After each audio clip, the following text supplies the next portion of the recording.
Let's change the subject Triple H style. We had a good week. Hey, put that stuff behind us. Come on, Wall Street Journal. We had a good week. What a great week we had. You could have answered that a lot better, Triple H. But Raw is Netflix. Who knew one of the biggest streaming TV deals would play second fiddle? Well, that's the type of week we had. Raw is Netflix. I am, which is crazy because Netflix hasn't really done the live sports shit. Yeah, and I think if Netflix masters live sports, that's the end of cable. I think. But here's the thing, though, from what WWE has said, their products pretty much plug and play is the way they referred to it. Whereas, like, all Netflix has to do is more or less plug them in. They're good to go. That they're prepackaged and set up already. That's perfect, man. That's Which is smart. Amazing for Netflix because then they're like, all right, we don't have to learn this shit. They can just set up and they go. Yeah, it's going to be a 5 or 10 year deal worth billions. And for those that don't know, I've worked in streaming a lot. I've worked in television a lot. I've worked in pro wrestling. This is huge, groundbreaking. And Netflix, even though they looked shaky, they're probably going to win the streaming war. And if they can get live, that's it. They're just going to dominate. So I think this is huge for Monday Night Raw. I think it's huge for Netflix and also the international. It's way bigger for international because you guys get SmackDown and NXT too. Yeah, we'll get SmackDown, NXT, Raw, and the pay-per-views. We watched the Royal Rumble a few hours before the recording of this, and Ambida, whatever the hell your name is, you have the worst website I've ever seen in my life. There has never been a worse website.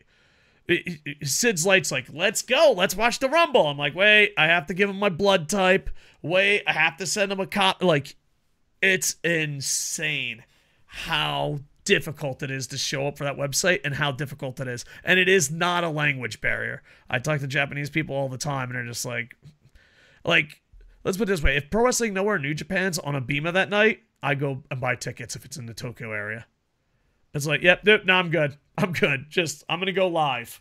It's like, you got work, you got jobs, you got streams, you got raccoons. No. I'd rather just pay for a ticket, travel, sit in the arena, than deal with your website for 5 seconds. So, Netflix works amazing almost everywhere. And this is a huge deal for WWE, huge deal for Netflix. And I'm hoping, I would love to just be like, all right, let's watch this together. And it's as easy as watching Netflix. That would be the cat's meow. That would be perfect. So. I really wonder if this is going to lead to, like, for one, where does the film library from all the old wrestling go? Is Netflix going to pick that up? Is that all going on Netflix? I read this off Dave Meltzer. WWE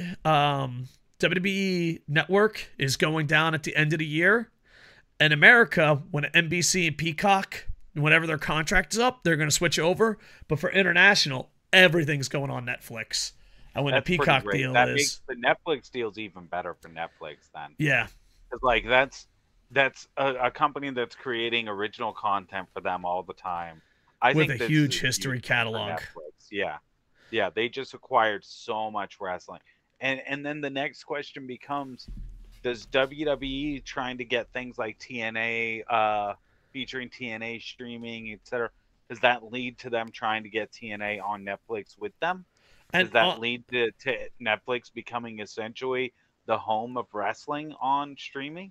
It's a good possibility, and on top of that possibility, if I could just add something else, they ran on WWE Network. They ran a few indies, and they're working with a bunch of different companies. So there's a good chance that Netflix could dominate the wrestling world outside of AEW if they play their cards right.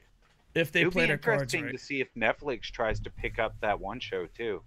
The Arrow Guys show, the wrestling show, Heels. Oh yeah, Heels. It's possible. I think that got canceled. It would be interesting if Netflix tried to pick that up, and they're like, "Fuck it, wrestling." Yeah, and they also bring back Glow. The Glow. Yeah, I was gonna say Glow. Yeah, it wouldn't be bad. And they did a documentary with Al Snow. I didn't see it yet, but They did a documentary with that. So it's going to be Ooh. interesting. Plus, let's be honest. They're still going to have that Vince McMahon documentary? I was thinking that. I was going to bring that up. It's actually in my notes.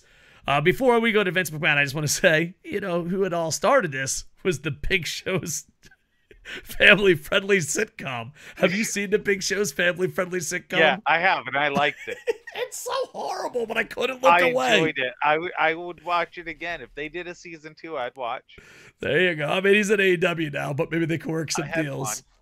I don't like, but WWE films, maybe they can get them in and, have some more original content. Who doesn't want to watch The Chaperone again? Who wouldn't? Man, did you see the Big Show's one when he was an orphan? It's so hard to find. The Chaperone's worse. No, I've seen them both. Listen, I've seen them all. I'm telling you, The Chaperone's worse. Then Big Show as an orphan in a diaper? It's worse. Yes. It's way worse. I don't. You're a little too harsh on The Chaperone. No, Triple H can't act, dude. He's just bad. I mean, is he even acting? The kids in it were bad. All right, is it too soon? Is it even acting if he's just looking the other way and the kids are doing whatever they want? Is he even acting? Too soon? Too soon? No, I don't think he's acting at all in it. I think he's just reading what they tell him.